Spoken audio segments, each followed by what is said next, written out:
하나 둘 셋 하면 로하 해야 네. 돼요. 하나 둘 셋.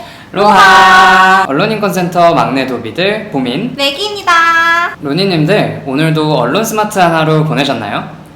로니님들 오늘도 언론 스마트 하루 보내셨나요? 네. 로니님들 오늘도 언론 스마트한 하루 보내셨나요? 오늘 저희가 가져온 판례 대략 요약은 포털 게시판에 올라온 글에 대한 반응을 익명으로 기사화하였으나 원고 청구 기각 판결을 받은 사건입니다. 그럼 스타트!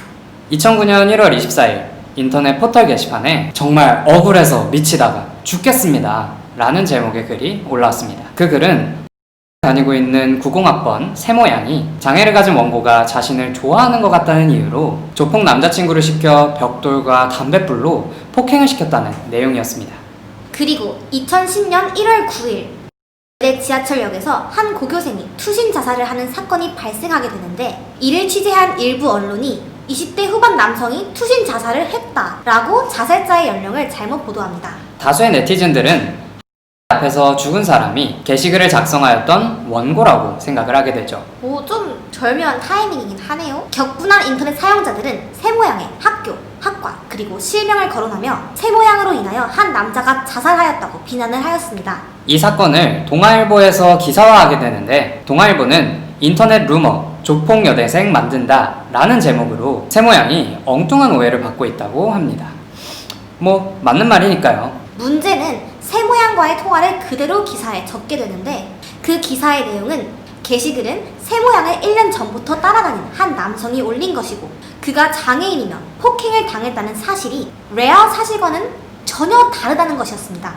원고는 센터로 상담을 요청했습니다. 원고는 본인이 소위증과 반안면 외소증이라는 장애를 가진 것이 맞고 세모양을 쫓아다닌 적이 없으며 세모양의 남자친구로부터 폭행을 당한 것은 사실인데 동아일보가 거짓 보도를 함으로써 자신이 허위 게시글을 작성한 가해자이고 세모양이 피해자라는 인상을 주었다고 호소하였습니다. 실제로 보도 이후 인터넷에서는 원고의 신분 노출이 되었을 뿐 아니라 세모양의 악소문을 퍼뜨린 나쁜 사람으로 낙인이 찍히게 되어 원고는 우울증과 큰 정신적 고통을 겪고 있었습니다. 그 후 원고는 자신을 폭행한 세모양의 남자친구를 형사고소하였으나 증거 불충분으로 혐의 없음 처분이 내려졌고 오히려 무고죄로 고소를 당해 고초를 겪었습니다.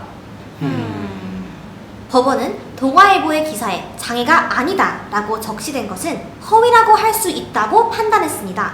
세모양의 남자친구가 그를 폭행한 적 없다라는 기사 내용은 피해자가 제기한 폭행이 무혐의로 처리된 것이 인정이 되어 허위 사실이라고 인정할 수 없다고 판단했습니다. 또한 피해자가 세모양을 좋아한다며 따라다녔는지 여부는 객관적인 판단이 쉽지 않다고 하여 허위 사실을 인정하기 어렵다고 판단했습니다. 그리고 익명보도였는데 왜 그래요? 라는 동아일보 측의 주장을 받아들이지 않았습니다. 대법원은 명예훼손에 의한 불법 행위가 성립하려면 피해자가 특정되어야 하지만 그 특징을 위하여 반드시 사람의 성명을 명시하여야 하는 것이 아니고 누구를 지목하는가를 알아차릴 수 있을 정도면 피해자가 특정되었다고 볼 수 있다 라고 합니다.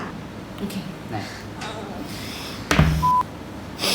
법원은 기사가 보도되기 전에 이미 인터넷 이용자들 사이에서 여러 차례 회자된 바가 있다는 사실, 피해자가 작성하였던 게시글의 내용이 적시되어 있다는 사실, 그리고 기사가 나간 이후 인터넷상에 원고를 비난하는 내용의 글이 게시된 사실에 의하면 원고와 세모양 사이에 발생했던 갈등 상황을 알고 있던 사람들은 이 사건 기사에 언급된 장애인이 원고를 지칭하는 것임을 어렵지 않게 알 수 있었다고 보아 명예훼손 피해자는 원고로 특정될 수 있다고 판단했습니다. 그러나 법원은 사실이 그렇지 않더라도 진실한 것으로 믿을 만한 상당한 이유가 있으므로 그 명예훼손의 위법성이 조각된다고 하는 동아일보 측의 주장을 받아들였습니다. 대법원은 어떠한 사실의 적시가 타인의 명예를 훼손하더라도 그것이 공공의 이해에 관한 사항으로서 공공의 이익을 위한 것일 때에는 이를 진실이라고 믿을 만한 상당한 이유가 있으면 위법성이 없다라고 했습니다. 동아일보의 기사가 인터넷상의 허위사실 유포 및 언어폭력 심각성을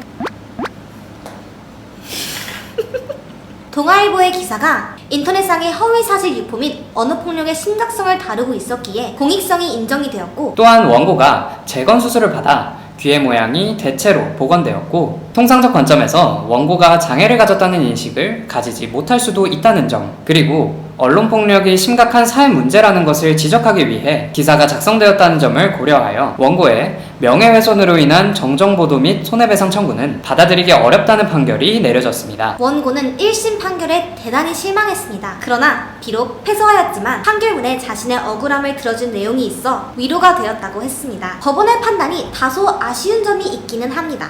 여기를 그냥 제가 할까요? 끝까지요? 이거 하나하나씩 하도 괜찮지 않을까요? 달리? 네네.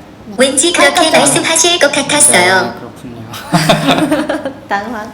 그러나 애초 세모양이 오보로 인터넷상 피해를 받고 있었고 문제를 보도하고자 했던 동아일보가 보도의 목적과 달리 보도의 내용이 일방적으로 세모양의 반론을 들어주는 형식이었고 그 과정에서 또 다른 피해자가 발생했다는 점을 동아일보 측도 인정해야 할 것입니다. 포털 반짝 인기 게시물로 끝날 수도 있었던 해프닝이 언론의 오보와 거짓 보도로 인하여 법원까지 가게 되다니 언론의 파장을 정말 아주 잘 보여주는 판례인 것 같네요. 벌써 오늘 판례가 끝났네요. 너무 아쉽죠. 걱정하지 마요. 다음 주도 이 시간 이 자리에 저희 봄애가 여러분들을 위해 열심히 막노동 이 일을 즐겁게 하고 있습니다. 그리고 언론 폭력이 심각한 언론 폭력이 이게 뭔 말이죠? 언론 폭력이 심각한 이게 뭔 사회 말이야? 문제. 이게 무슨 말이지? 언론 폭력이 심각한 사회 문제. 언론의 심각한 사회 문제라. 그러니까 언론의 보도를 그러니까 지금 재판의 대상이 되고 있는 언론의 폭력이 심각한 사회 문제를 비판하려는 취지로 기사가 작성되었잖아요. 네? 언론 폭력이 심각한 사회 문제.